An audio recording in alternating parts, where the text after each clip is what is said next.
They told him to let the dying foal go. But what happened next turned a poor man's silence into a miracle heard around the world. The winter they said he should let the albino foal die was the coldest one Montana had seen in years. A poor farmer, worn by loss and debt, lifted his hand anyway and changed both their fates. What began as an act of pity soon became a story whispered across the plains, where light was born from the weakest life. The snow had a way of swallowing sound in Montana. Soft, endless, merciless. It was the kind that turned the whole world into a whisper. Outside the old livestock yard, wind howled down from the northern ridge, rattling the frozen metal gates until they sang like tired ghosts. Inside, the air smelled of hay, diesel, and cold iron. Men in heavy coats stomped their boots, trading coffee and gossip, their laughter sharp and hollow in the freezing light. No one paid much attention to Lot 17, a rusted pen tucked against the far wall. The sign hanging crookedly on the bars read, "Albino Foal, unfit." Behind the bars, a small white filly trembled under the flicker of the overhead lamp. Her coat, thin as frost, clung to a frame too fragile for winter. Her eyes, pink and blinking, reflected the light like two bruised pearls. Every exhale came out as a cloud that vanished before it reached the cold air. "Too weak," someone muttered, tossing a straw at her. "You'd be better off turning her into glue." Another man snorted. "That thing wouldn't make it through a week in the sun. Hell, she won't make it through tonight." Laughter followed. Brief, careless, the kind that didn't come from cruelty, but from the comfort of not caring. At the back of the crowd, Jack Turner shifted his weight. His coat was old, frayed at the cuffs, the kind that had weathered too many winters and too few harvests. A farmer without a farm. That's what they called him now. Once, he'd had 50 acres, and a wife who could make a house smell like cinnamon in winter. Now there was only the land he rented, the debts he couldn't pay, and a silence that hung around his neck like a stone. The auctioneer's voice cracked through the noise. "Lot 17, albino filly, unfit for breeding. Let's start at $10. No one moved. "5?" he tried again. The crowd turned back to their coffee, to the next lot that might earn them something. The foal shifted, her hooves slipping on the ice. The chain on the gate rattled. And then, a voice from the back, quiet but steady. 50. Heads turned. The auctioneer squinted through the steam of his breath. 50? You sure, Turner? Jack nodded once. I'm sure. A few men chuckled, one shaking his head. You gone soft, Jack? Someone called. Jack didn't answer. He was looking at the filly, the way she tried to make herself small, to disappear. Something in that tremor looked familiar, like the way he used to feel walking into the bank, knowing he had nothing left to give. 50 once, 50 twice. Sold to the fool in the back, the auctioneer said, his gavel hitting the block with a dull thud. Jack stepped forward, his boots crunching over the icy concrete. The crowd parted for him, curiosity hanging in the air like fog. He stopped at the pen. The foal pressed herself into the corner, trembling. Her skin shimmered pale under the dim light. Easy now, he murmured, unlatching the gate. The hinges creaked, the filly's breath came fast and shallow. No one's gonna hurt you. It took nearly 10 minutes to get the rope over her neck. Every small move sent her flinching. Every sound made her shudder. But Jack didn't rush.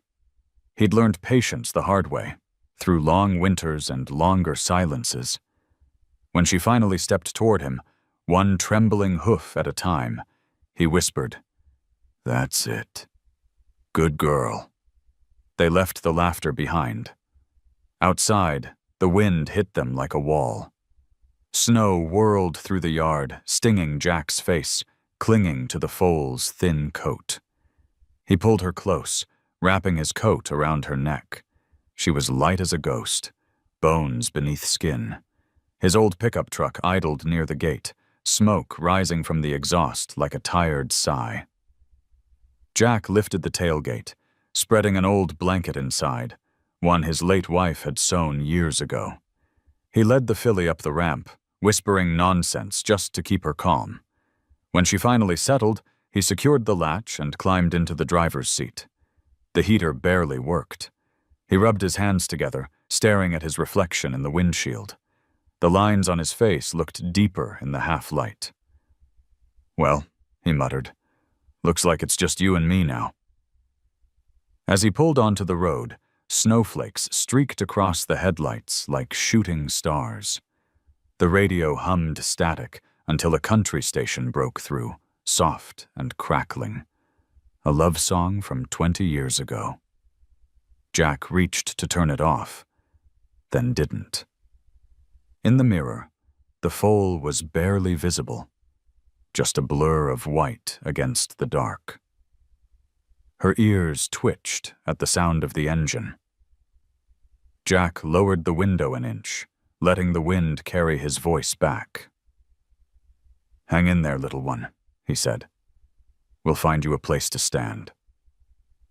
The road wound through the plains, flanked by ghostly fence posts half buried in snow.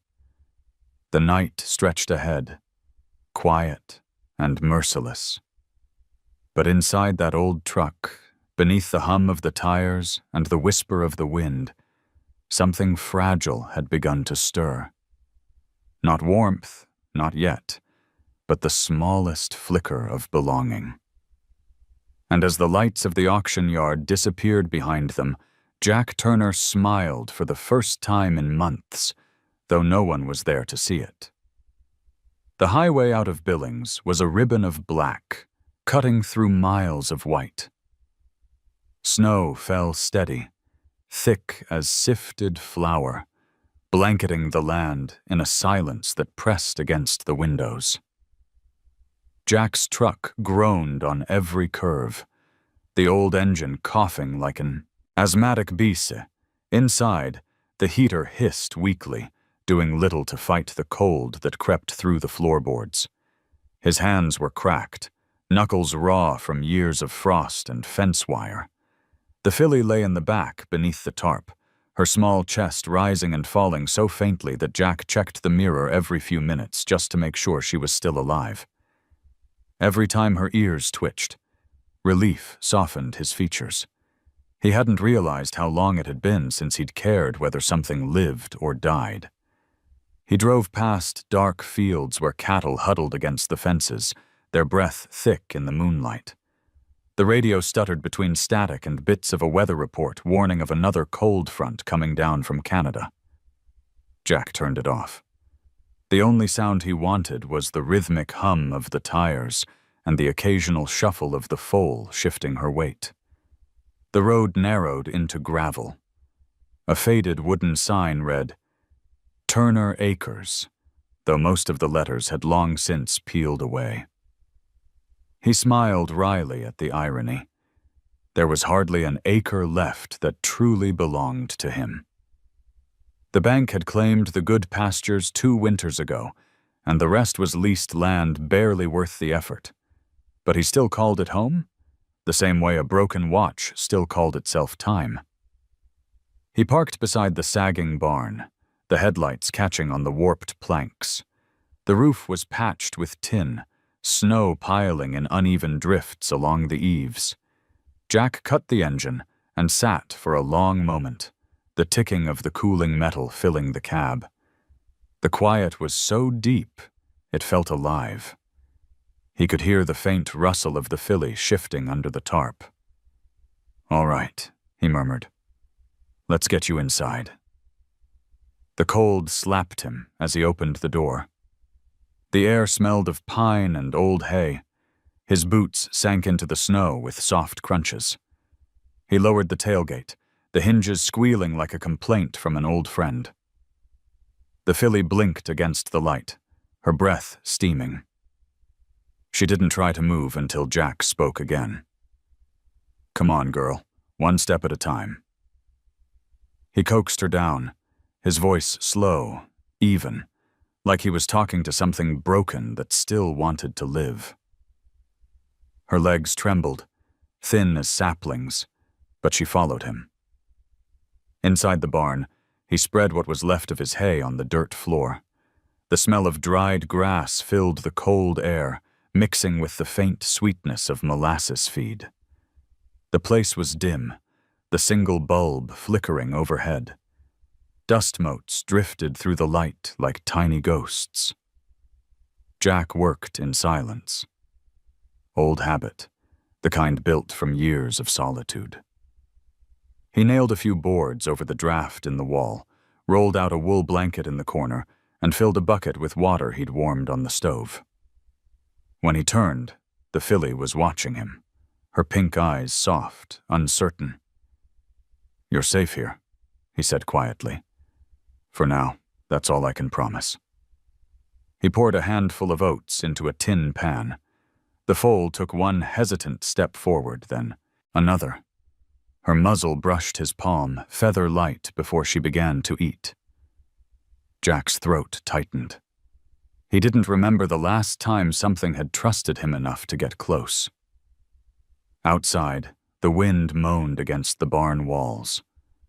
Inside, the faint sound of chewing filled the space. Gentle, steady, alive. Jack sat down on an overturned crate, rubbing his hands together for warmth. The light cast long shadows, stretching across the hay and the tired boards. For the first time in months, the silence around him didn't feel empty. It felt full. Hours passed. The storm thickened. When he finally stood to leave, the foal lifted her head, following his movement. Easy, he murmured, and she lowered her gaze again. He turned off the light and stepped outside. The cold was sharp enough to bite. He pulled his coat tighter, looked up at the sky, an ocean of gray swallowing the stars, and whispered, You picked a hell of a night to start over, kid. Inside the house, the air smelled faintly of dust and wood smoke. The rooms were small and tired, a sagging couch, a table scarred with old knife marks, and a single photograph on the wall, his wife, Emily, smiling in the sunlight. He poured himself coffee that had gone cold hours ago and sat at the table. From the barn came a muffled sound, a soft snort, followed by silence. Jack closed his eyes and listened. He imagined the foal curling into the hay, her heartbeat steadying, her breath warming the cold. Somewhere deep inside him, a thought flickered. Small, almost shy. Maybe she'll make it. Maybe we both will.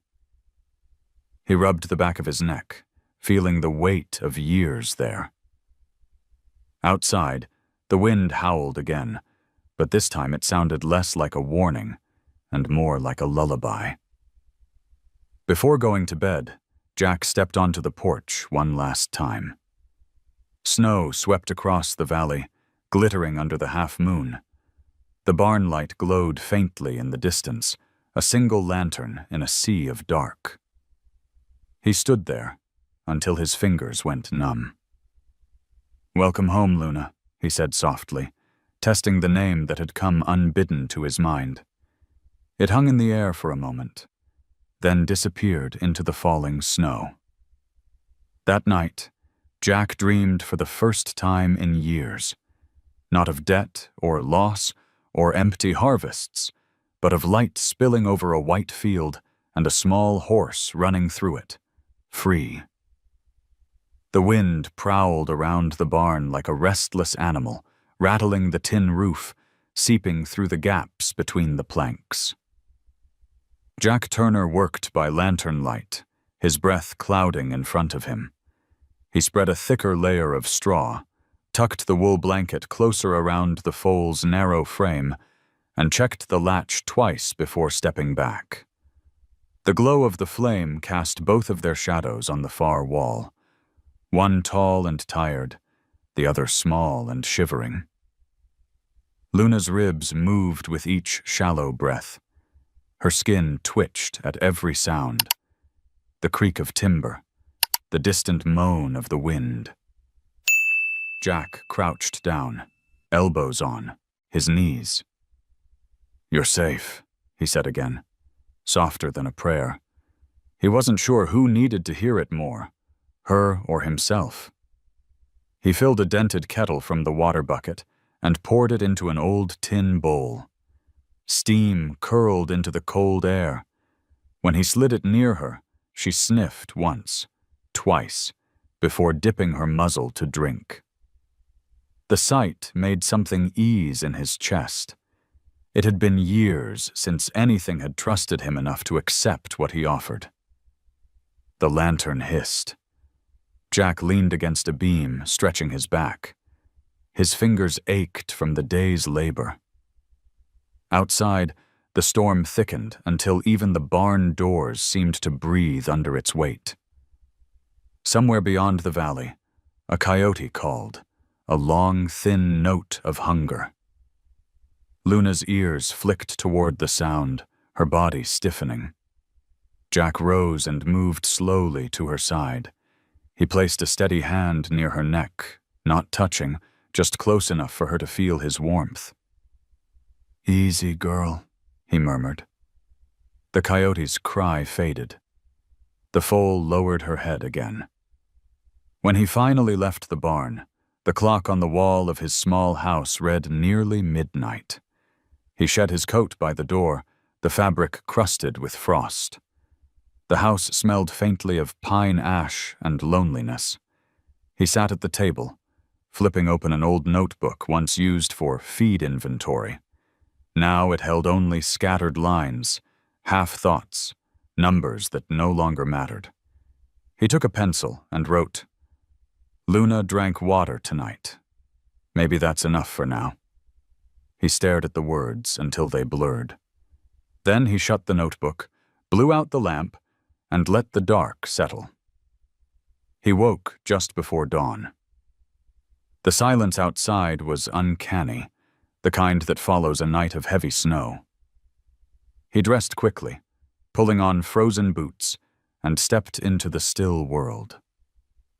The yard lay buried, fences softened under a clean white drift. When he opened the barn door, the warm smell of straw and animal breath greeted him like a held-in sigh. Luna lifted her head. Frost clung to her eyelashes, but her eyes were clear. "Morning," he said.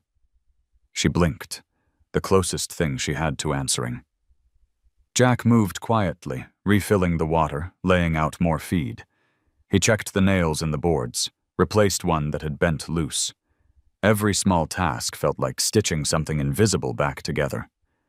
He hummed under his breath, an old tune Emily used to sing when the calves were born early. The melody wove through the air, soft and sure. As the morning light grew, he noticed Luna watching him. When he paused, she took one hesitant step forward, then stopped. He stayed still. The space between them filled with the sound of her breathing and the steady drip of melting ice from the rafters. She took another step, her hooves sinking into the straw. Then, slowly, she reached out and touched her nose to his sleeve. Jack didn't move. He let her scent him, the faint salt of sweat and earth that marked every farmer in the valley. When she pulled back, her eyes met his for the first time. Unflinching, pink and gentle. The connection lasted no longer than a heartbeat, but it was enough to shake something loose inside him, something he'd buried years ago when the laughter stopped echoing in his kitchen. He stepped outside later to split wood for the stove. The snow reflected sunlight so bright it burned. Each strike of the axe rang through the quiet. Between blows, he found himself glancing toward the barn, listening for a sound that meant she was still there. He wasn't sure when he'd started measuring time by her breathing instead of the ticking of the clock. At noon, the local mail carrier drove up the lane, engine sputtering. Jack waved him off before he could get out. "No mail today," he said. The man shrugged, eyed the barn, then nodded once before turning around. Jack watched the truck disappear down the road, the tire tracks already filling with snow. Inside the barn again, he found Luna standing. Not fully steady, but on her feet. She turned her head toward him as he entered, ears pricked forward. He froze, afraid even to breathe. Then she took a trembling step, then another, her hooves sliding but holding. When she reached him, she nudged his chest once before collapsing gently into the straw. Jack dropped to his knees beside her, laughing under his breath. It was a sound rusty with disuse. "You're tougher than you look," he whispered. Luna's ears flicked at his voice, her body relaxing. He stroked the coarse hair along her neck, careful of the thin skin. The rhythm of his hand slowed, syncing with her breath until both of them found the same quiet. That evening, the temperature dropped hard again. The horizon burned orange behind the snowfields before fading into indigo. Jack built a small fire in the metal drum outside the barn door. He stood with his hands stretched toward the heat, eyes on the distant tree line. Above him, the first stars flickered through the pale sky. Behind him, Luna let out a low nicker, a sound halfway between a sigh and a question. He turned, smiling without thinking. "Yeah," he said. "I'm here." He went back inside and sat near her stall, the firelight from outside slipping through the cracks in the wall. She dozed, her sides rising steady now, no longer frantic. Jack leaned back against the beam, the warmth from the lantern pooling around them both. The night deepened. The storm was gone. In its place came a stillness so complete it made the heart slow to match it. Jack found himself whispering into the dim air, not sure if he meant to speak at all. "We made it through the first night, girl." Her ear twitched, as if she understood. He smiled, eyes half closed. "That's a start." The lantern flickered once, then steadied. Beyond the barn, the valley slept under its white blanket, and for the first time in years, Jack Turner felt the kind of peace that doesn't need words. January settled over the valley like a blanket laid by a tired hand. The storms grew less violent, but the cold sank deeper, rooting itself into the bones of the land. Days shortened to a pale strip of light between two long stretches of darkness. Jack Turner began to live by smaller measures of time. When the kettle whistled, when the horses breathed, when the frost reached the top of the fence post outside. He rose before dawn every morning. The barn light flicked on, a lone star in the white expanse. Inside, his breath hung in clouds. Luna would lift her head at the sound of his boots, ears flicking toward him as if to say she'd been waiting. Her body filled out little by little, ribs fading under the thin coat that gleamed faintly even in the half-light. The routine anchored him. Feed, water, clean, repeat. Some mornings he spoke to her as if to another person. "You're tougher than you look," he'd mutter, sliding hay into the trough. "Guess we both are." His voice bounced softly off the wooden beams, landing somewhere between confession and prayer. Luna would blink, the pink of her eyes deepening to rose under the glow of the lantern. By mid-morning, sunlight streamed through the cracks in the barn walls, turning dust into gold.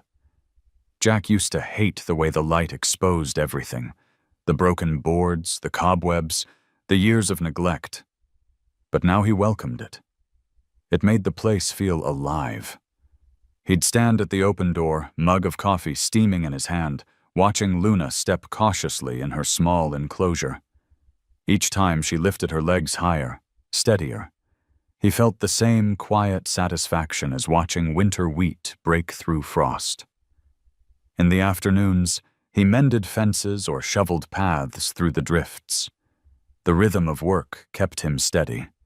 His hands, cracked and scarred, remembered every motion without needing his mind to follow. He caught himself humming again. Sometimes it was an old country tune, other times just a sound to fill the air. The melody slipped easily into the stillness, as natural as the snow falling off the barn roof. Every evening, he sat beside Luna while she ate. The smell of hay and warm breath filled the narrow space. The barn was alive with small sounds, the creak of wood, the hiss of the lantern, the slow rhythm of chewing. He had come to know every one of them. He'd forgotten what it felt like to be comforted by such ordinary things. One night, after finishing the chores, he leaned on the stall door and spoke softly. "You ever wonder what people would say if they could see us now?" Luna flicked her ears. "Probably think I've gone crazy, talking to a horse." He smiled, then added, "But you listen better than most folks ever did." Outside, snow began to fall again, big, lazy flakes drifting in the light from the doorway. Jack turned off the lantern and stood watching them. The quiet was immense. He could hear his own heartbeat, steady and human, against the deeper pulse of the land. For a moment, it felt as if everything, snow, wind, breath, was moving in, the same rhythm. By February, Luna was strong enough to walk the small paddock when the weather allowed. Jack wrapped burlap around her neck to keep the chill from her skin, though she seemed to tolerate the cold better now. He opened the gate each morning and let her take a few steps into the pale sunlight. The first time she did, her hooves sank into the snow, and she froze, eyes wide. Jack stood at her side. "It's just light," he said quietly. "You'll get used to it." She did, step by slow step. The sun caught in her coat, throwing back a shimmer that reminded Jack of frozen rivers in March. Fragile, beautiful, defiant. Watching her move through the brightness, he felt something thaw in him too. It wasn't happiness exactly, but it was close enough to recognize. The days began to string together in gentle repetition. The valley's silence was no longer the silence of emptiness, but of patience, like the pause between breaths. Jack started keeping small notes again. "Luna walked 10 paces today. She ate from my hand. Didn't flinch when I opened the door. Each line was a heartbeat written down, proof that they were both still here."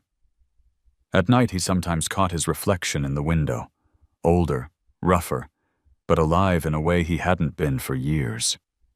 He'd raise his mug toward the barn, a quiet toast. "To small miracles," he'd say. One morning near the end of winter, the world turned pink before dawn. Jack stepped out into the cold, coffee steaming in the cup between his palms. The air was so still he could hear the crackle of ice on the river half a mile away. Inside the barn, Luna was already standing. waiting. He laughed softly. "Guess you don't need me to wake you anymore." He brushed her coat, the bristles sliding over muscle where bone had once shown. Her head lowered until it rested lightly against his chest. The weight of it startled him. Warm, alive, trusting. He stood still, afraid to breathe too deeply and break the spell. That afternoon, he opened both barn doors wide. Light flooded in, fierce and clean. For the first time, Luna didn't shy from it. She stepped forward into the glow, her body outlined in silver. Jack leaned on the doorframe, the cold biting his face, and whispered, "You're not just surviving anymore, are you?" She turned her head slightly, as if she'd heard. Behind them, the hills shone like a glass, and the wind carried the faint scent of thawing pine. Winter was far from over, but for the first time, Jack didn't dread the next storm. He knew what waited on the other side. The first time Jack noticed the boy, it was one of those March mornings when the world didn't quite know what season it wanted to be. The snow was melting, but the air still carried the bite of winter. Jack was mending a section of fence along the east line, his gloves soaked and stiff, when he saw a small figure standing at the edge of the property. The kid couldn't have been more than 4, a thin silhouette in a puffy red jacket 2 sizes too big. He wore no hat, no gloves, just clutched a wooden stick that dragged behind him, marking a line in the snow. He didn't wave, didn't move, just watched. Jack straightened, wiping his brow. "You lost, kid?" No answer. The boy just stared, his head tilting slightly like a curious bird. Then, slowly, he turned his gaze toward the barn. "Ah," Jack said softly. "You're looking at her." Luna was visible through the half-open doors, her white coat catching the light like she was made of it. The boy took a step forward. Jack could see the uncertainty in the way his shoulders hunched, as if ready to flee. "It's all right," Jack said, lowering his voice. "She doesn't bite." Still no response. The boy took another step, then another, until he stood at the gate. His stick scraped against the post. Jack leaned on the fence. "You got a name?" The boy hesitated. Eyes on Luna. Finally, in a voice so small it nearly disappeared into the wind, he said, "Tommy." "Well, Tommy," Jack said, "you like horses?" A nod. Quick, nervous. "Good. She could use someone to talk to besides me." That was the beginning of it. The quiet visits, the unspoken understanding between a man who'd forgotten how to talk, and a boy who'd never learned how. Every few days, Tommy would show up. Sometimes he'd help carry water, sometimes he'd just stand near the fence, watching Luna graze. He never asked questions, never said more than a few words. But his eyes softened when he looked at the horse, and that was enough. Jack learned what little he could from the neighbors. The boy lived half a mile down the road with his mother, a nurse who worked double shifts in Great Falls. "He's a quiet one," folks said. "Doesn't take to people much." Jack understood that. Some souls just carried too much noise inside to add more from the outside. One afternoon, the wind picked up, and Jack found Tommy sitting inside the barn, legs crossed, tracing shapes in the dust. Luna stood beside him, her muzzle nearly brushing his shoulder. The boy didn't flinch. He reached up and touched her neck, carefully, reverently, as though he were touching something holy. Jack stopped in the doorway, unwilling to break the moment. The sight did something to him, something deep and wordless. The boy's small hand on that fragile, living creature. It was like watching 2 pieces of the same wound learn how to heal. Luna lowered her head, breathing against the boy's hair. Tommy giggled, a sound bright and pure, startling in its rarity. Jack couldn't help smiling. Later, when Tommy's mother came to collect him, she apologized for the intrusion. "He doesn't usually go anywhere," she said, "but he's been talking about that white horse for a week." Jack waved it off. "He's welcome here." After that, Tommy came nearly every afternoon. Sometimes they worked side by side, Tinban, silence, mending fences or cleaning the stalls. Other times, Jack taught him how to brush Luna's coat, how to move slow so she wouldn't startle. "You can't rush a horse like her," he'd explain. "You just breathe with her. Let her know you ain't going anywhere." Tommy would nod, concentrating hard, his brow furrowed as if memorizing every motion. Luna responded to him in ways she never had with anyone else. She'd lean her head against his shoulder, close her eyes, sigh. It was as if she recognized something in him, the same gentleness, the same scar. Jack began to notice the change in the boy. His steps grew lighter, his shoulders less guarded. He started talking, just a little, about school, about how the kids called him strange, about his dream of becoming a vet one day. Jack listened. He didn't offer advice. He just let the boy's words fill the spaces that used to be empty. One evening, while the sky turned copper over the mountains, Tommy asked, "Why did you save her?" Jack was quiet for a long time. The wind played with the strands of hay on the floor. Finally, he said, "Because someone has to believe in what's left behind, even if it's just a horse." The boy looked at Luna, then at Jack. "She believes in you, too." Jack smiled, a faint, crooked smile that reached his eyes. "Maybe we all believe in each other now." Spring crept in slow. The snow retreated to the shadows, leaving behind patches of wet earth that smelled of life. Luna's coat gleamed under the sun, no longer thin but smooth, her muscles defined from the long walks in the paddock. Tommy's laughter became a regular sound in the yard, and Jack found himself waiting for it each day, like he used to wait for morning coffee.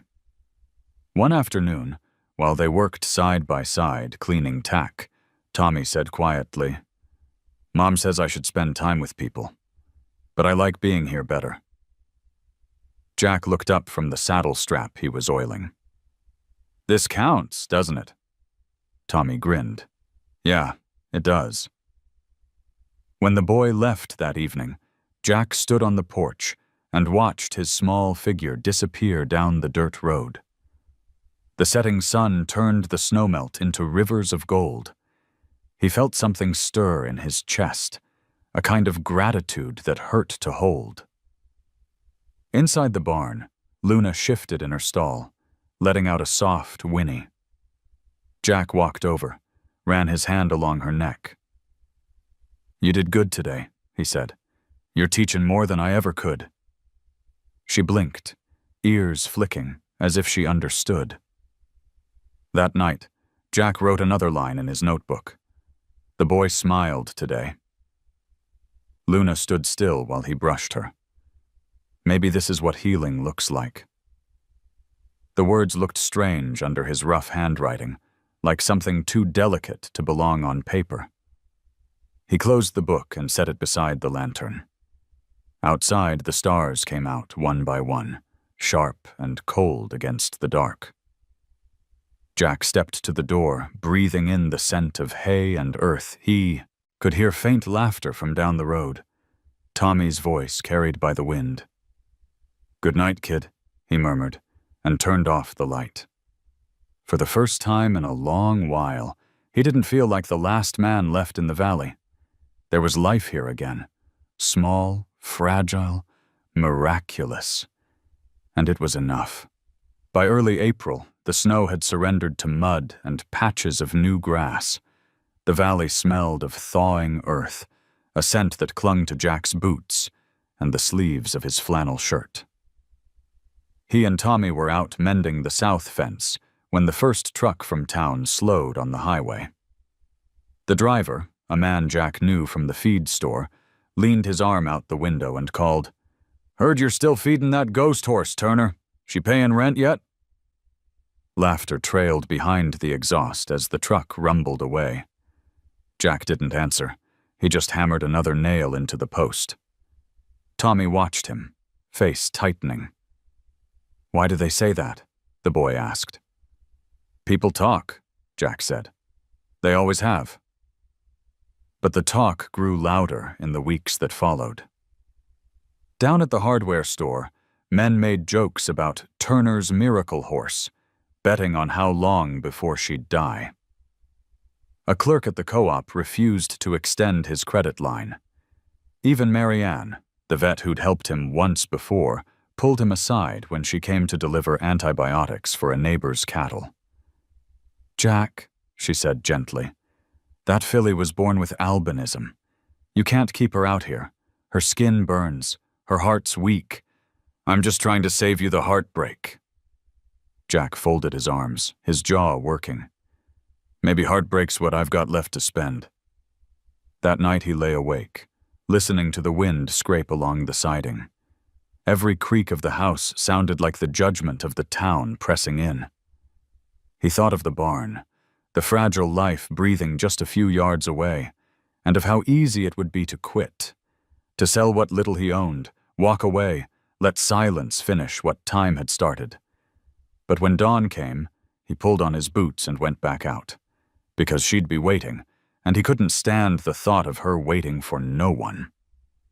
The morning light was thin, washed out, the kind of light that makes the world look half-finished. Luna stood near the gate, her coat glowing faintly against the dim sky. Jack brushed her gently, checking her skin for burns. Each stroke of the brush brought up a faint sheen of silver. He spoke softly, almost to himself. "They don't know what they're seeing." Tommy arrived after school, bringing an old apple wrapped in his jacket pocket. Luna took it from his palm, crunching happily. "She's better," the boy said. "She's fightin'," Jack replied. The next day, a letter came. The bank. Another warning about the overdue mortgage. Jack read it standing by the sink, the paper trembling slightly in his calloused hands. He let out a slow breath and set it aside. Outside, he could hear Luna, pawing at the dirt, restless. "You and me both, girl," he muttered. "They all think we're done." A week later, the first real storm of spring rolled in. Wind howled down from the hills, carrying sheets of icy rain. The barn rattled, the door hinges screaming. Jack worked through the downpour, reinforcing the latch, moving bales to block the drafts. Lightning flashed, revealing the fields stretched out like black water. Luna pressed herself into the corner, trembling. Jack threw his coat over her back, his own shirt soaking through. "Easy now," he said. "You've been through worse." She whinnied, high and sharp, and he felt the sound vibrate through his ribs. He stayed with her through the night, the storm hammering the roof. The laughter of the town might as well have been the thunder outside, loud, meaningless, impossible to silence. When the wind finally died, dawn came cold and colorless. Jack's arms ached from holding the door shut, his clothes plastered to his skin. Luna stood steady again, her breath visible in the chill. He rubbed her neck, his voice hoarse. "Still here," he said. "That's all that matters." By midday, the sun returned. He went into town for feed, the mud drying on his truck tires. Inside the general store, conversation hushed when he entered. Someone coughed. Another smirked. "How's the albino princess?" one man asked. "Still worth that $50? Jack set his jaw, stacking 2 sacks of grain on the counter. "Worth every penny," he said. When he left, laughter followed him out the door, sharp as gravel underfoot. He drove home slow, the road shimmering with puddles.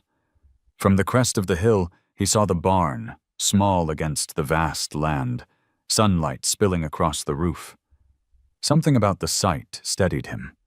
He parked by the fence and sat for a long moment, hands resting on the wheel. In the paddock, Luna lifted her head. Even from here, he could see the faint pink of her eyes catch the light. She looked fragile still, but she was standing. That alone felt like defiance. Tommy was waiting by the gate when Jack got out. "They don't know," the boy said quietly. "No," Jack answered, "and maybe they don't have to." Together they led Luna into the open field, letting her stretch her legs. Her steps were uneven at first, then smoother. The wind caught her mane, lifting it like a banner. Jack watched, a smile ghosting across his face. "Let 'em laugh," he said. "We'll keep walking." For a while, the only sound was the rustle of grass and the soft thud of hooves against damp earth. The town could keep its jokes. The world out here had its own kind of truth. One that spoke in breath and sunlight, in survival measured not by profit, but by grace. That evening, the valley burned gold. Jack stood at the fence, watching Luna graze, her white coat glowing like a promise. He thought about the letters, the laughter, the long road ahead. He thought about Emily and the years he'd spent hiding from hope. And for the first time, he didn't feel ashamed of what people saw when they looked at him. He turned to Tommy, who leaned beside him, quiet as always. "You know, kid," he said, "they say she ain't worth saving. But maybe she's saving us instead." Tommy smiled faintly. Maybe she already did. The wind shifted, carrying the smell of rain and hay. Jack let the silence stretch, heavy, but not lonely. Somewhere behind the barn, a meadowlark began to sing, thin, persistent, and brave enough to be heard. He lifted his chin toward the sound. "Let 'em talk," he said softly. "We'll just keep proving 'em wrong." As the light faded, Luna lifted her head, ears twitching toward his voice. Her gaze found him across the field, and for a fleeting second, he felt it. The unspoken language between the broken and the healing, between what the world discards and what endures. And when darkness finally fell, it was not the laughter of the town that echoed in his mind, but the steady rhythm of a heart that refused to quit. The sky turned the color of lead by afternoon. A wind came crawling out of the mountains, carrying the smell of ice and something sharper, like electricity waiting to be born. Jack Turner felt it before he saw it. The way animals grew restless, the way the air thickened, holding its breath. He'd been through enough Montana winters to know. A storm was coming, and it wasn't the kind you could ride out easy. He finished securing the last latch on the hay shed and looked across the pasture. Luna stood by the fence line, head high, tail twitching, her white coat luminous against the dark horizon. Even from here, she looked uneasy, ears flicking toward the wind that whispered secrets through the grass. Tommy was by her side, tightening the rope around a gate post, his face pale under the gray light. "Go home, kid," Jack called. "Your mama's gonna worry." Tommy shook his head. "I can help." Jack hesitated. The boy's stubbornness reminded him too much of himself at that age, young enough to believe that helping meant staying, no matter the danger. He sighed. "All right, but when the first lightning hits, you run for the house. Understand?" They worked until dusk. The wind picked up, bending the tall grass flat, snapping the loose tin on the barn roof. Jack drove the horses into the stalls, double-checking every hinge. The first flakes of sleet hit his neck like thrown gravel. Luna pawed at the ground, snorting, eyes wide. Jack ran his hand along her neck, feeling the tremor beneath her skin. "It's all right, girl," he whispered. "It'll pass." But the storm didn't pass. It came down the valley in a roar, a wall of white swallowing everything. Rain turned to snow, snow to ice. The barn shuddered as gusts slammed into it. The world outside vanished. No horizon, no fence line, just a storm trying to erase everything it touched. Jack and Tommy huddled inside, sealing the gaps with feed sacks. The lamps flickered in the draft. "That wind sounds angry," Tommy muttered, his voice trembling despite his effort to sound brave. Jack managed a thin smile. "It's just wind, son. It yells a lot but doesn't mean much." But then the roof moaned, and a sheet of snow slid off with a sound like thunder. Luna let out a sharp whinny, rearing against the stall boards. Jack grabbed the rope, steadying her. The smell of her fear, hot, animal, raw, filled the space. "Easy, easy," he said, though his own pulse was pounding just as hard. The lights went out. Darkness fell thick as smoke. The only sound was the hammering of wind and the frantic breath of the animals. Tommy's small flashlight cut a trembling circle through the dark. "The door!" he shouted. One of the outer latches had snapped. Snow was forcing its way inside in pale waves. Jack shoved against it, straining until his shoulders burned. "Grab the rope!" he yelled. Together they lashed the door shut, snow stinging their faces. The storm roared like a living thing, testing every seam. Hours blurred into a single long moment of noise and effort. Jack lost track of time. He only knew the ache in his arms, the cold biting through his gloves, the way Luna's trembling grew fainter as exhaustion replaced panic. At one point, the boy slumped beside a feed bin, lips blue. Jack threw his coat over him, forcing a smile. "You hold on, Tommy. We've seen worse nights than this." But he wasn't sure they had. When the storm's fury peaked, lightning tore open the sky. For one blinding second, the whole barn glowed white. Jack saw the world outside, the trees bent double, snow flying sideways, the fence posts half buried already, and then the thunder cracked so loud it shook the rafters. A moment later came the smell of smoke. He froze. "No," he whispered. The lightning had struck somewhere behind the ridge. Through the cracks in the door, a faint orange flicker pulsed against the storm. Fire. The shed. He felt his stomach drop. "Stay here," he said. "Don't move." Tommy's eyes went wide. "Jack." But Jack was already moving. The wind hit him like a wall when he stepped outside. He pushed into it, head down, snow slicing across his face. The orange glow grew brighter. Sparks rode the wind like insects made of light. The shed's roof was burning, the flames snapping like flags in the gale. He grabbed a blanket from the ground, soaked it in the snow, and beat at the fire, each swing throwing sparks into the night. Smoke stung his eyes. His lungs screamed. Behind him, a faint sound rose, a sharp neigh that cut through the wind. Luna. He turned.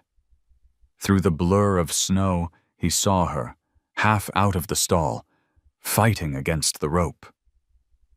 Tommy stood by her, pulling on the lead line. "She won't stay," the boy cried. Jack stumbled toward them, coughing. "Let her go." The words were lost in The storm. Luna bolted through the half-open door, head low, mane whipping in the wind. For a moment, her white body disappeared into the snow, then reappeared closer to the burning shed. Jack shouted, but the sound was swallowed by the gale. The mare circled the flames, stamping, as if challenging the fire itself. And then Jack saw why. Two small shapes huddled in the lee of the wall. Stray foals from the neighbor's pasture, trapped by fallen boards. Luna plunged forward. Jack followed, the snow up to his knees. She pressed her body against the wind, shielding the smaller horses. Jack tore the boards loose, his hands numb. Together they drove the frightened foals toward the paddock gate, away from the heat. A gust hit, driving sparks across Luna's flank. She flinched, but didn't move. Jack threw the wet blanket over her, patting her neck. "That's it, girl. Just hold." The fire hissed as snow poured in from the sky, dampening its hunger. The flames shrank, then guttered out. Only smoke remained, curling into the dark. When it was over, Jack slumped to his knees beside Luna. She stood trembling, her sides heaving, steam rising off her coat. Tommy ran up, breath ragged, tears freezing on his cheeks. "You're bleeding," he said. Jack wiped his forehead with a shaky hand. It wasn't his blood. It was soot and sweat. He looked up at the mare. "No," he said softly. "She's the one who saved us." They walked back to the barn in silence. The wind was easing now, the snow falling straight instead of sideways. Inside, the horses were quiet. Their fear burned out like the last embers of the fire. Jack guided Luna to her stall, running his hands along her neck. A few burns, nothing deep. He whispered, "You're all right. You did good." Tommy leaned against the wall, shivering. "I thought we were gonna die." Jack chuckled wearily. "Not tonight." He glanced at the lantern still flickering weakly on the shelf. Tonight, the storm met its match. When dawn came, the valley lay still under a blanket of perfect white. The shed was gone, reduced to a black scar in the snow. Jack stepped outside, the cold air biting but clean. Luna followed him to the gate, her breath rising in soft clouds. He looked out over the ruined field, then down at her. "You didn't just survive," he said quietly. "You fought back." The mare flicked her ears, eyes calm, steady. Behind them, Tommy came out, rubbing his hands. "They'll never believe it," he said. Jack smiled. "Then maybe we just don't tell them. Let the land keep the story." The boy nodded. The wind moved through the pines, carrying away the last trace of smoke. For the rest of that morning, the three of them worked side by side, repairing what they could, saying little. The storm had taken plenty, but it had left something behind too, an understanding, unspoken and strong as the quiet after thunder. When the sun rose higher, Jack turned to Luna and brushed the ash from her mane. "You did good, girl," he whispered again. And though the world was still frozen, for the first time, it felt warm. When the world woke, it was quiet again. Too quiet. The storm had scrubbed the valley clean, leaving everything covered in a hard, shining crust of white. The sky was the pale blue of old porcelain, so still it looked fragile enough to break. Jack Turner stood in the doorway of the barn, steam rising from his coffee, watching the light creep over the snow. It didn't seem real that a few hours ago the same valley had screamed with wind and fire. The barn still smelled faintly of smoke and singed hay.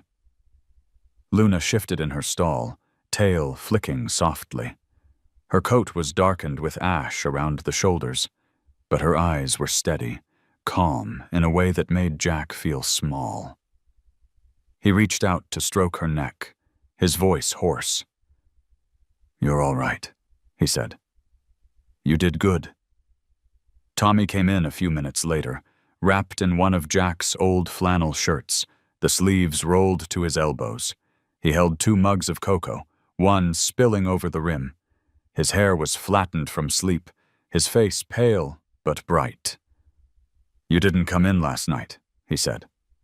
Jack nodded. "Didn't want to leave her." They drank in silence, listening to the slow creak of the rafters.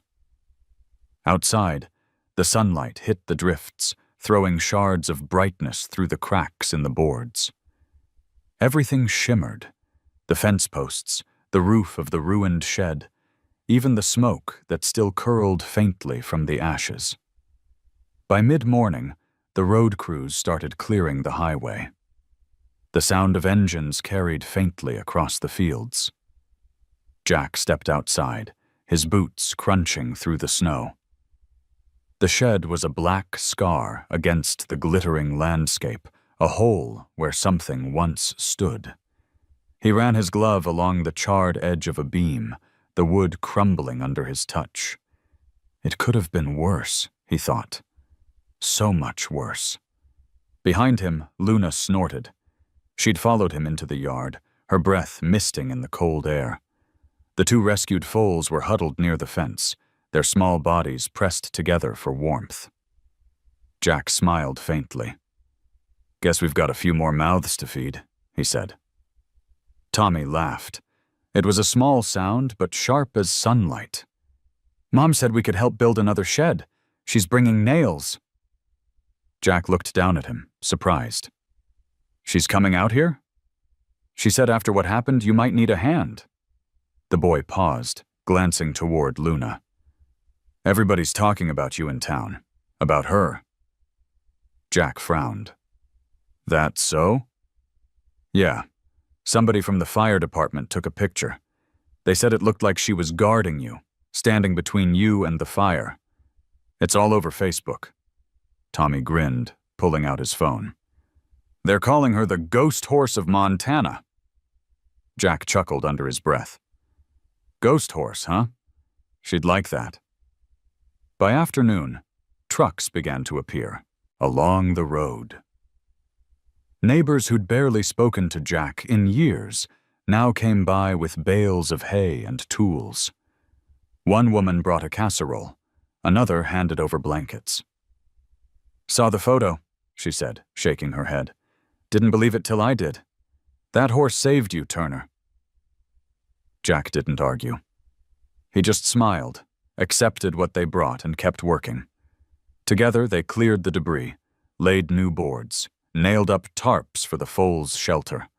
The sound of hammers and conversation filled the valley, a different kind of noise, warm instead of cruel.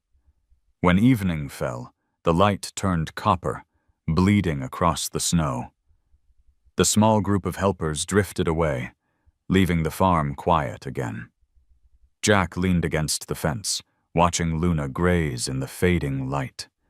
Her coat had taken on a golden glow, the fire's ash now dusted off, replaced by the color of peace.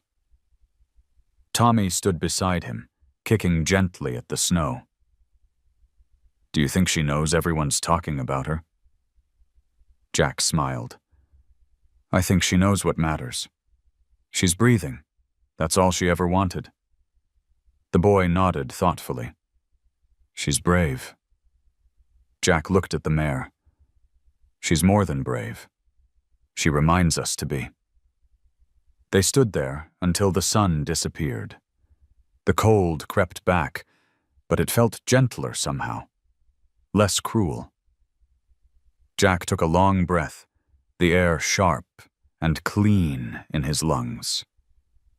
He couldn't remember the last time he'd felt gratitude like this. Quiet, unspoken, but heavy enough to fill the chest. Inside the house, the fire crackled low. Jack sat at the kitchen table with his notebook, the one with dirt-stained pages and broken spine. He flipped it open and wrote, "She stood against the storm. She didn't run." Then, after a pause, "Maybe I won't either." He stared at the words until they blurred, then set the pencil down. The wind had died completely, replaced by a deep, full silence. It was the kind of silence that felt earned.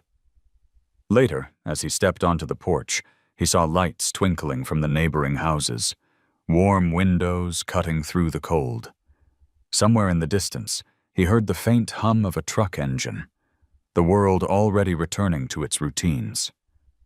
But for Jack, something fundamental had shifted.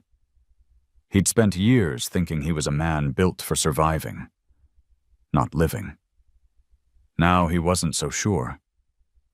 Luna lifted her head when he approached the barn. The moon had risen, silvering her coat until she looked almost transparent. Jack ran his hand along her neck, feeling the steady rhythm of her pulse. "You showed him, didn't you?" he whispered. "All of us." The mare blinked, soft and slow. He leaned against the stall, watching her settle into the straw. In the quiet, he could hear the two foals breathing nearby, their small hearts beating in sync. The world was rebuilding itself in tiny ways, heartbeat by heartbeat, breath by breath. As he turned to leave, he looked back once more. The mare's white body was a shape of calm in the shadowed light, her head resting low, eyes half closed. The air around her glowed faintly with warmth, as if the fire she'd faced had lit something inside her that would never go out. Jack whispered, "Rest easy, ghost horse. You earned it." When he stepped outside, the stars were sharp and cold overhead, scattered across the sky like nails in a carpenter's box. The valley stretched wide and clean, the snow untouched except for his footprints leading home. For the first time in years, Jack Turner didn't dread tomorrow. He knew the world could still break, still burn, but he also knew it could heal. And that was enough. By the time spring settled fully into the valley, the snow had turned to water, and the river that bordered Jack's pasture ran fast and clear. The land smelled of thawed earth and wet pine. For weeks he'd worked beside Tommy and Marianne, hauling boards, patching fences, rebuilding what the storm had stolen. Every nail driven felt like a small act of faith, something that said, "We're still here." Luna healed faster than anyone expected. The burns along her flank faded to pale scars that caught the sunlight like silver threads. She moved with a steadiness that seemed new, not fragile anymore, but sure. When Jack led her out to the paddock one morning, she tossed her head and trotted a wide circle before stopping to graze. It was a small thing, yet watching her, Jack felt his throat tighten. He'd forgotten that joy could be quiet. News of the ghost horse of Montana hadn't died down. The photo of Luna standing in the storm had spread far beyond their county. People mailed letters, some addressed only to the man with the white horse. Jack would come home to find envelopes tucked into the gate post, filled with stories. A soldier who'd lost a leg wrote that Luna made him believe in second chances. A widow sent a clipping of her late husband's horse, saying she saw his spirit in Luna's eyes.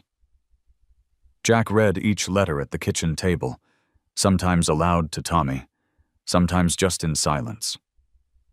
"Guess she's teaching folks she doesn't even know," he said one evening, tucking the stack into his notebook. Marianne smiled over her cup of coffee. You ever think of letting people come meet her? Therapy groups, maybe? Kids, veterans? What she's done for you, she might do for others. Jack looked out the window toward the barn. I'm no preacher, he said. Just a man with a horse and too much land. That's all it takes sometimes, she replied. He didn't answer, but that night he couldn't sleep. The thought kept circling back, soft and insistent. Maybe this place could hold more than ghosts. Maybe it could hold healing. By summer, he'd cleared an old corral behind the barn, shaded by the line of cottonwoods that ran along the creek. He built benches from rough-cut lumber, strung lights overhead, and hung a sign carved from reclaimed wood. Hollow Creek Sanctuary. The first, visitors arrived quietly. 3 children from a nearby therapy center, each carrying their own small world of hurt. One boy wore sunglasses even in the shade. Another clutched a stuffed animal so tightly its seams were showing. Jack watched from the fence while Marianne introduced them to Luna. The mare stood still, patient, her breath soft against their hands. When one of the kids flinched at a bird's cry, Luna didn't move. She just lowered her head, letting the boy rest his cheek against her neck. Jack felt something in his chest give way. The stillness around them wasn't emptiness anymore. It was peace. Tommy helped out after school, guiding the children, teaching them how to brush Luna's coat. He'd grown taller, his voice deepening, but he still spoke to the horse like she was the only one who truly understood. You're famous, you know, he said one afternoon, grinning as Luna sniffed his pocket for treats. They should make a movie about you. Jack laughed from where he was stacking hay. If they did, they'd get it all wrong. Then maybe you should tell it yourself, Tommy said. Jack paused, leaning on the pitchfork. The idea seemed too big, too far. But later that night, he opened his notebook again. The pages were already filled with fragments, weather notes, small victories, lines of thought that had nowhere to go. On a clean sheet, he wrote, "If she keeps teaching, I'll keep learning." The days fell into rhythm again, feeding, tending, welcoming new visitors. The farm hummed with quiet purpose. Marianne joked that Jack had built himself a congregation without ever meaning to. He just smiled. One afternoon in late July, a van pulled into the drive. A man in a wheelchair rolled out, followed by a nurse. "You're Jack Turner?" he asked. "Name's Alan. I served in Kandahar. Lost this leg 8 years ago. Been trying to walk without hating the ground ever since. Heard about your horse."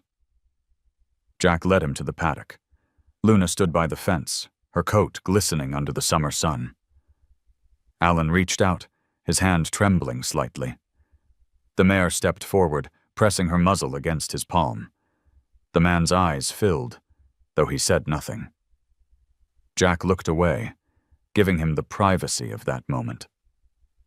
That night, under the soft hum of crickets, Jack sat on the porch with Marianne and Tommy. The sky was thick with stars. "Never figured I'd end up running a sanctuary," he said. Marianne smiled. "It's not about ending up.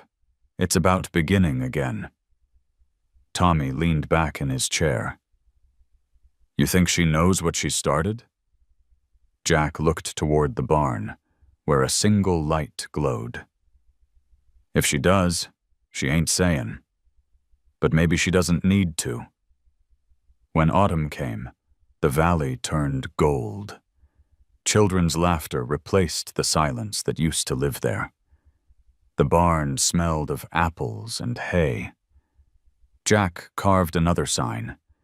This one smaller, hung inside the door where everyone could see, "Sit." It read, "We don't rescue horses. We heal alongside them." Sometimes in the cool evenings, he'd walk the fence line, watching Luna graze under the fading light. She'd look up when she felt him near, ears pricking. He'd whisper, "Look at what you've done, girl."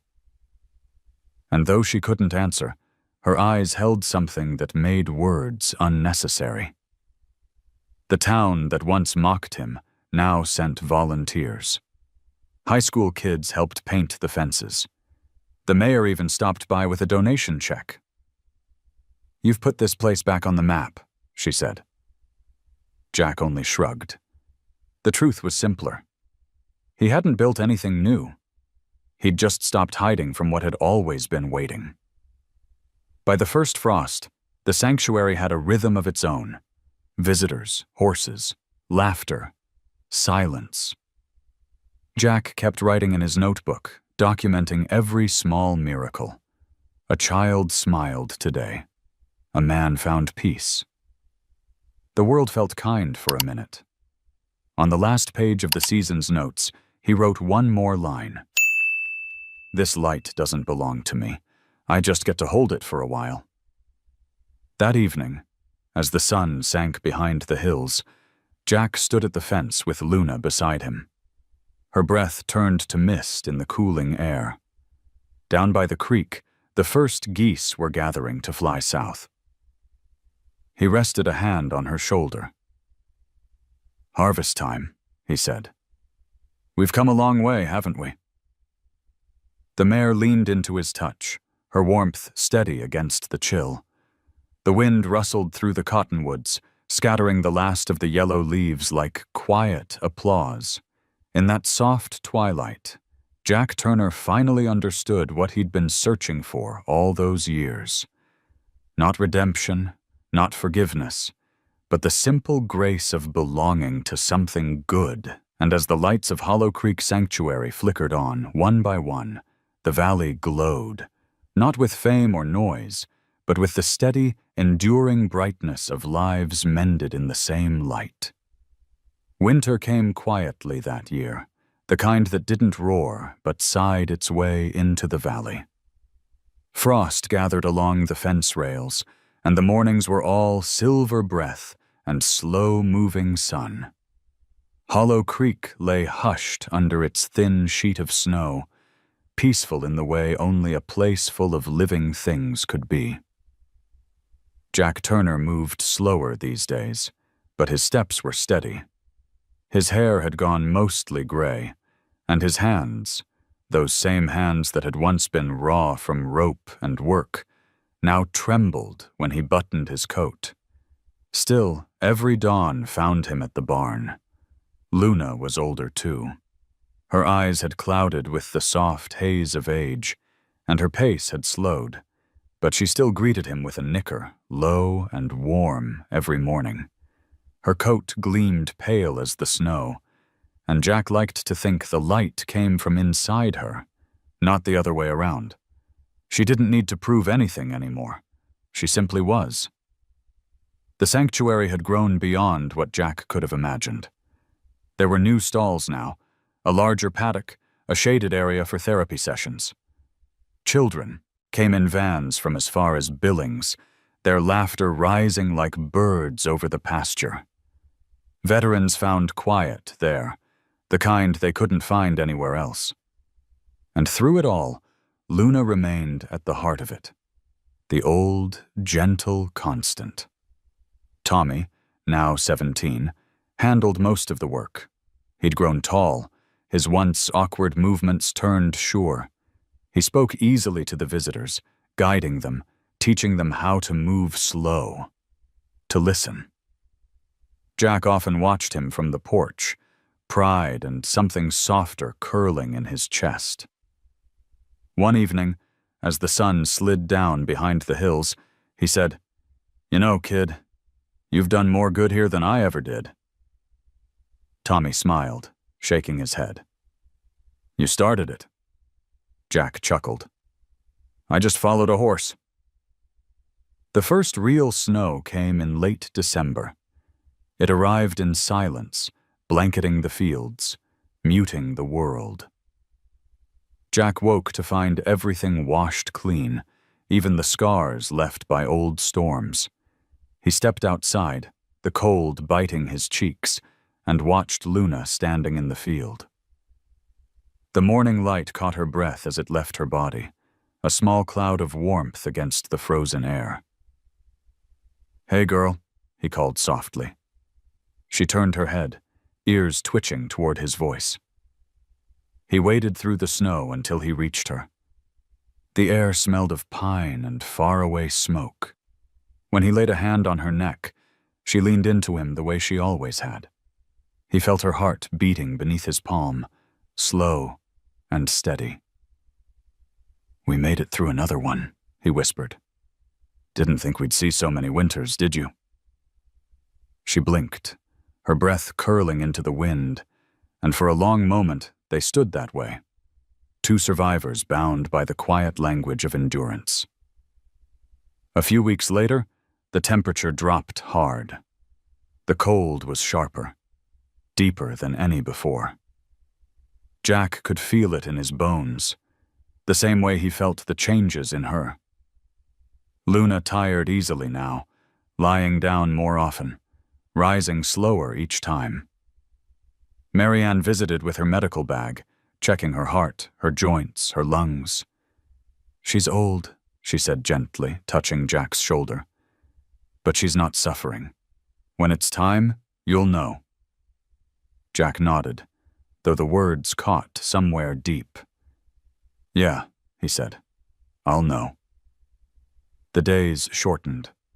The valley seemed to hold its breath.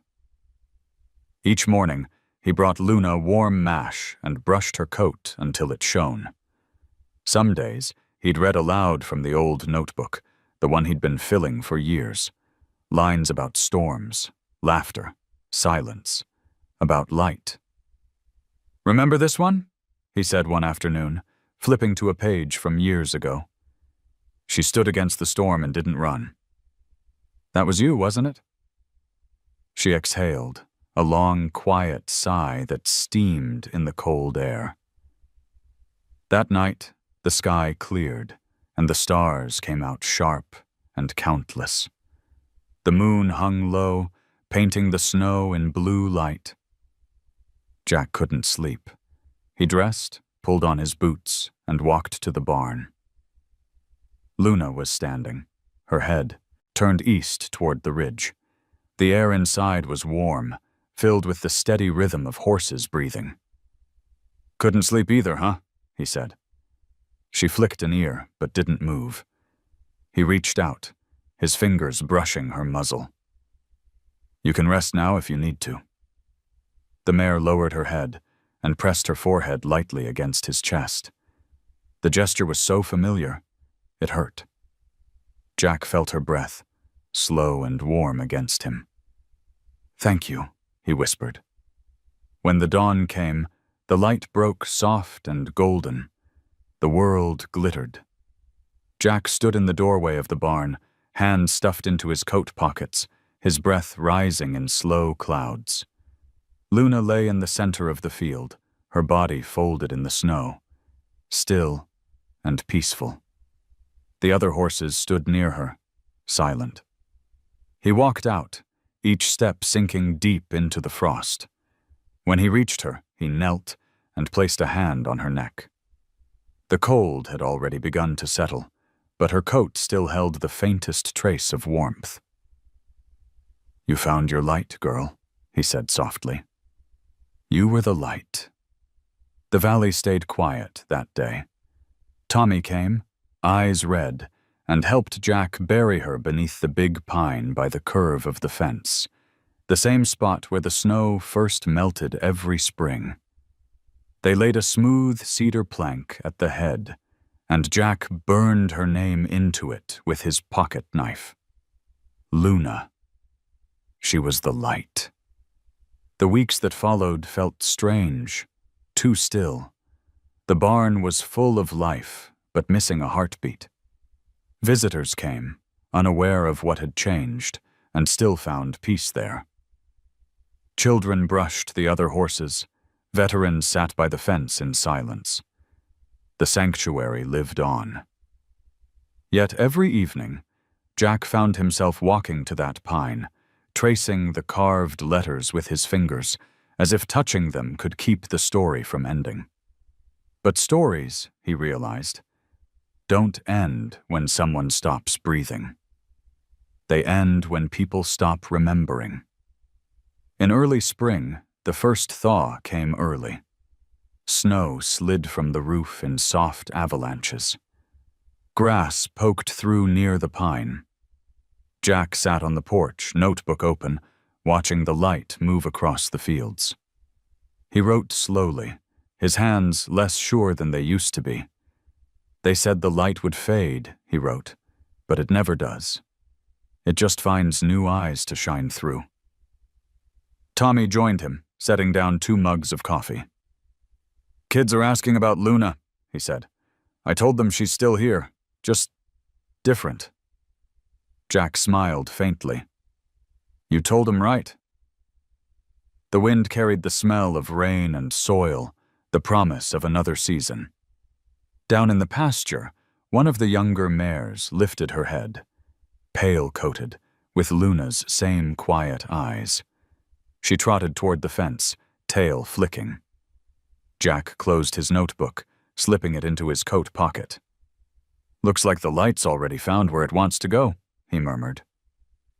As the sun climbed higher, the valley shimmered with that old, familiar glow, the same light that had once fallen on a frightened filly and a broken man, binding them together through storms and silence. Now it lived in the horses, in the children's laughter, in every person who stepped through the gates of Hollow Creek seeking something they couldn't name. Jack Turner stood, his shadow stretching long behind him, and whispered to the wind, "Thank you, girl." The breeze stirred, lifting the edge of his coat, warm against the morning chill. And for a heartbeat, just one, he swore he heard her. A soft nicker in the distance, the sound of grace that never really leaves. If this story touched your heart, tell me what moment stayed with you the most. I'd love to read your thoughts below. And if you believe stories like this still matter, hit that subscribe button and stay with us for the next one. Because sometimes the quietest tales hold the strongest light.